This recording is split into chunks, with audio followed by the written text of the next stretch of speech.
High everyone, welcome back to my channel. This is Priyanka from Riyansha नाई. आणि सगळ्यात आधी तुम्हाला सगळ्यांना स्वातंत्र्य दिनाच्या खूप खूप खूप शुभेच्छा.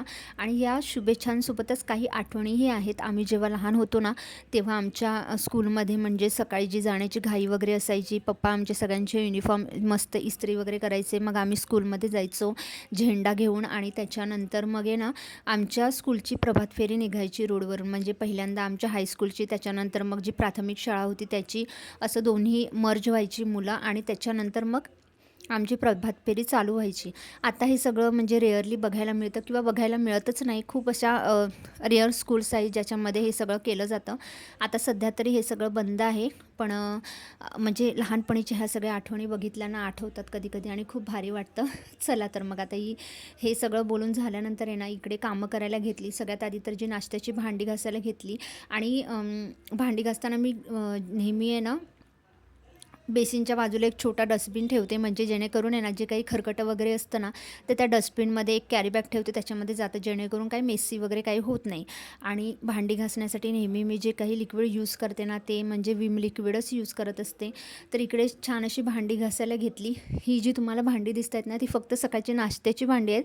पण भांड्याचा ढीग बघून असं वाटेल की मी 4-10 माणसांचं जेवण बनवलेलं आहे. माहीत नाही ती कशी पडतात. हातोहात सगळी भांडी एक एक एक एक करत त्या मांडणीवरून खाली येत असतं. ॲक्च्युली ते शरीराला लागलेली एक सवय आहे. ते बरं नाही आहे ॲक्च्युली. म्हणजे त्याचा लोड शेवटी मलाच जास्त पडत असतो. पण ती सवय लागलेली आहे ना, की सगळी भांडी काढायची आणि सगळी रोजच घासायची. त्याच्यामुळे काय होतं ना, की म्हणजे ठरवलं ना, नाही आज कमी भांडी काढायची, तरी पण जी भांडी आहेत ना, ती निघायची, ती निघतातच. असो, चला माझ्या भांड्यांचं कौतुक करून झालं. तर इकडे भांडी जी काही आहेत ती घासून झालेली आहेत. आता ही भांडी जी काही आहेत ना, ती धुवायला घेते. आणि आई पण आलेल्या आहेत. त्याच्यामुळे कसं बरं वाटतं घरामध्ये त्या असतात. म्हणजे त्या अशाही घरी आता येऊन जाऊन असतात.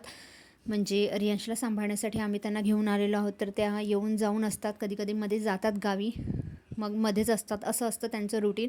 कारण गावीही जे काही आहे ना, भाजीचं वगैरे, तेही आमचं शेत वगैरे आहे, ते बघावं लागतं. त्याच्यामुळे त्यासाठी त्यांना मी असं 100% इकडेच येऊन राहा असं सांगू शकत नाही. पण त्यांच्या परीने जेवढं काही होतं ना, तेवढं ते करण्याचा नक्कीच ट्राय करत असतात माझ्यासाठी.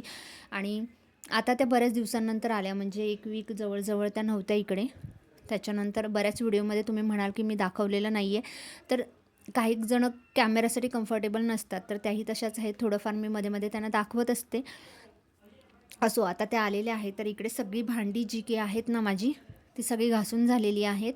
आणि इकडे काउंटर टॉप जो आहे ना, तोही मी इथे क्लीन करायला घेतलेला आहे. भांडी घासून झाले ना, की लगेच हा काउंटर टॉप सिंक जे काही आहे ना, मी क्लीन करून घेते. म्हणजे काय होतं ना, नंतर आपल्याला बाकीची कामं करण्यासाठी बरीच सुटसुटीत अशी जागा मिळते. तर इकडं जे काही भांडी वगैरे होती ती सगळी घासून झाली. किचन वगैरे सगळं क्लीन करून झालं. आणि त्याच्यानंतर म्हटलं आता दुपारच्या जेवणाला लागावं. त्यासाठी मग आता मी हे राईस बनवायला घेते. तर आज मी ठरवलं की भात हा आपण एका डब्यामध्येच बनवावा. कारण की आहे ना, असं झालं की हे जे मी तांदूळ घेतल्यांना जे नेहमी म्हणजे यूज करत असते, तर मी असं नोट केलं की 1 ते 2 वाट्यांच्या वरती गेलं ना, की ते फुलायचे बंद होतात. म्हणून म्हटलं चला आता आपण ह्या टोपामध्येच म्हणजे राईस करूया, म्हणजे जेणेकरून आहे ना, भात चांगला फुलेल. आणि मी जेवणासाठी सध्या तरी आता म्हणजे असं केलेलं आहे ना, की सगळी स्टीलची किंवा मग ट्रायप्लायची भांडी वापरायची असं मी ठरवलेलं आहे. कारण ॲल्युमिनियमचा मज्जाव करायचा. ॲल्युमिनियम कमीत कमी भांडी वापरायची. जी रेग्युलरचं जेवण वगैरे आहे ना, आपल्याला जमेल तितका प्रमाणात स्टीलमध्ये किंवा ट्रायप्लायमध्ये करायचं. आणि ॲल्युमिनियम जे काही गोष्टी आहेत ज्याला आपण ॲल्युमिनियमशिवाय पर्यायच नाही आहे, तर ते आपण ॲल्युमिनियमचं यूज करायचं असं माझं ठरलेलं आहे. बघू आता हे सगळं कितपर्यंत म्हणजे माझं पुढे जातं. पण सध्या तरी मी आता तसं करण्याचा प्रयत्न तरी करते. सध्या एक कढई वगैरे हे जे काही मी घेतलेलं होतं ना, ते मी ॲल्युमिनियमचं होतं, ते मी काढून टाकलेलं आणि आता मी हे यूज करायला घेतलेलं आहे. तर इकडे आहे ना, राईस बनवायला ठेवून दिला गॅसवर. आणि इकडे ही शेपूची भाजी बनवायला घेते. शेपूच्या भाजीमध्ये ना, ही भोपळ्याची पानं गावाला नेहमी टाकतात. म्हणजे त्याने काय होतं ना, शेपूच्या भाजीचा जो एक वेगळा स्मेल असतो ना, तो निघून जातो असं गावच्या लोकांचं म्हणणं आहे. आणि मलाही ते पटलं आहे. कारण मी नेहमी गावाला ना, आमच्याकडे गौरीच्या दिवशी गौरीचा नैवेद्य म्हणून शेपूची भाजी भाकरीचा नैवेद्य देवीला दाखवला जातो. त्याच्यासाठी आई नेहमी आहे ना, शेपूच्या भाजीमध्ये भोपळ्याची पानं ॲड करतात. त्याच्याने भाजीची चव ना खूप म्हणजे रेग्युलर जी आपली शेपूची भाजी आपण नॉर्मल करतो ना, त्याच्यापेक्षा भोपळ्याची पानं टाकून केलेली भाजी जी की आहे ना, खूप टेस्टी होते.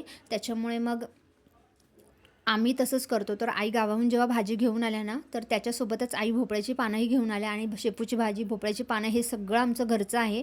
तर आता ती भाजी आहे ना, मी चिरून धुवून स्वच्छ चिरून ठेवलेली आहे आणि इकडे दुपारच्या जेवणामध्ये मी पावट्याची आमटी करते. आता हे पावटेसुद्धा घरचेच आहेत. जे आईने थोडंफार भाजी आहेत ना, ते आमच्यासाठी त्यांच्यासाठी लावतच असतात. तर हे पावटेसुद्धा आमचे घरचे आहेत.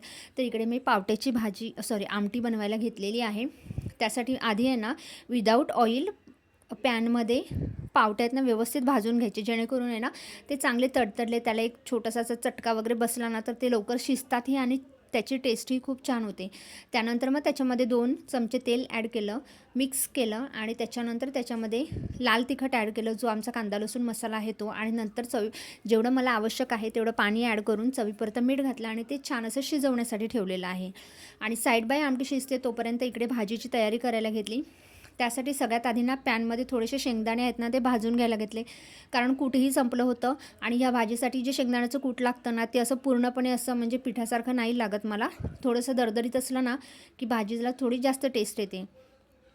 तर सगळ्यात आधी ना इकडे पॅनमध्ये 2 चमचे तेल ॲड केलं, त्याच्यानंतर ठेचलेला लसूण ॲड केला आणि सगळ्यात आधी भोपळ्याची पानं जी चिरून घेतली होती ना ती ॲड केली आणि ते मिक्स करायला घेतलं, जेणेकरून आहे ना भोपळ्याच्या पानांची चव जी आहे ना ती पूर्णपणे त्या भाजीमध्ये उतरेल.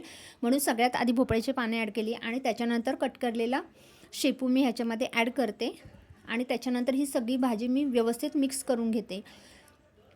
ॲक्च्युली मी ही जी भाजी टेस्ट केली ना कालही बनवली होती.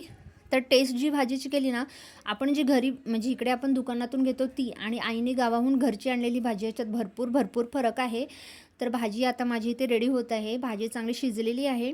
त्याच्यामध्ये आता मी चवीपुरतं मीठ ॲड करते आणि ते पुन्हा हलवून मी एक 5 मिनटं पुन्हा ते शेकू देणार आहे. ॲक्च्युली कसं होतं ना, आपल्याला घरच्या ज्या ऑर्गॅनिक भाज्या आहेत त्या खूप कमी खायला मिळतात आणि त्याच्यामुळे आई आमच्या लावत असतात, त्याच्यामुळे मला तर भरपूर आवडतं. आणि आता हे शेंगदाणे आहेत ना जे थंड करायला ठेवले होते भाजून घेतलेले, आता त्याचं हे दरदरीत असं मी कूट करून घेतलेलं आहे. असं एकदम बारीक असं कूट केलेलं नाही, मिडियम साईजचं. आता इकडे भाजी ही जी आहे ना माझी व्यवस्थित शिजलेली आहे. आता त्याच्यामध्ये आहे ना मला हे शेंगदाण्याचं कूट ॲड करून घ्यायचं आहे. तर जेवढं मला पाहिजे होतं तेवढंच शेंगदाण्याचं कूट मी केलेलं आहे. बाकीचे शेंगदाणे मी ठेवलेले आहेत, त्याच्यानंतर मी बारीक कूट करणार आहे. आता इकडे कूट वगैरे ॲड करून झालं आणि नंतर परत एक 5 मिनटासाठी झाकलेलं आहे आणि झाकून ठेवल्यानंतर बघू शकता भाजीला कलर खूप सुंदर आलेला आहे. शेंगदाण्याच्या कूटमुळे त्याचा कलर थोडासा चेंज झालेला आहे. बघू शकता इकडे भाजी खूप सुंदर आणि चविष्ट अशी झालेली आहे. आणि त्याच्यासोबत आहे ना इकडे बाजूला माझी आमटीही रेडी होते. आता ही आमटी आहे ना म्हणजे पावटे शिजलेले आहेत तर त्याच्यामध्येही शेंगदाण्याचं कूट ॲड करते. आमच्याकडे शेंगदाण्याच्या कूटाशिवाय जेवण बनत नाही. लग्नाच्या आधी मी म्हणजे इतकं यूज करत नव्हते, पण लग्न झाल्यापासून हे लोकांना आवडतं तर मीही सवय करून घेतली आणि खरंच त्याच्याने जेवणाची टेस्ट थोडीशी वेगळी होते आणि आपल्याला जेवणामध्ये यूज होणारं तेलही आपल्याला कमी वापरावं लागतं. तर इकडे सगळा स्वयंपाक बनवून झाला आणि आता आम्ही सगळेजण छान असं जेवण करतोय. तुम्हाला जर माझा व्हिडिओ आवडला तर लाईक करा, शेअर करा आणि चॅनलवर नवीन असल्यास चॅनलला सबस्क्राईब करा. बाय.